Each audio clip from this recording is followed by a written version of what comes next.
এই জমিনে জান্নাতের টিকিট পেয়েছেন 10 জন সাহাবা। আবু বকর জান্নাতের টিকিট পেয়ে মরণ পর্যন্ত শুধু কান্নার আওয়াজ। আমি আল্লাহর আদালতে কেমনে দাঁড়াবো, কেমনে হিসাব দিব।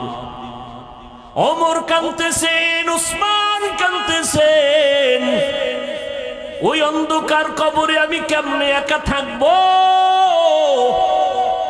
হযরত আলী কাঁদতেছেন, অথচ তাদের নামে জান্নাতের টিকিট রেডি। কয়জন?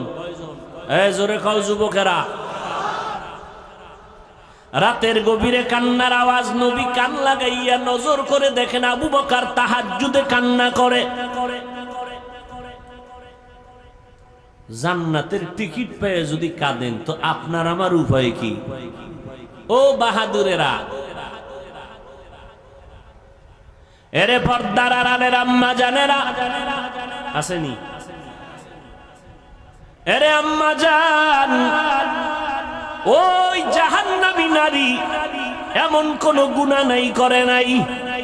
রাস্তা দিয়া চলতেছেন, হঠাৎ করে নজর করে দেখে রাস্তার কিনারা একটা কুকুর পানির পিপাসায় জিহ্বা বের করে কাঁদতেছে। জাহান্নামী গুনাহগার নারীটার অন্তরে মায়া হলো, দৌড়াইয়া গেল পানি আনার জন্য, কিন্তু কোনো পাত্র নাই। ওই গুনাহগার নারীটার পায়ে ছিল চামড়ার মুজা।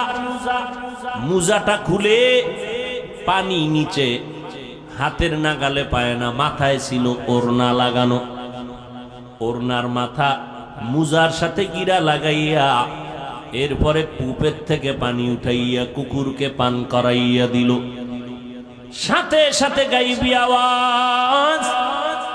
মদিনার নবী বলেন, ও সাহাবায়ে কেরাম শুনো, এত বড় গুনাহগার বান্দিটা শুধু কুকুরকে পানি পান করাইলো আমার আল্লাহর মোহাব্বতের জন্য।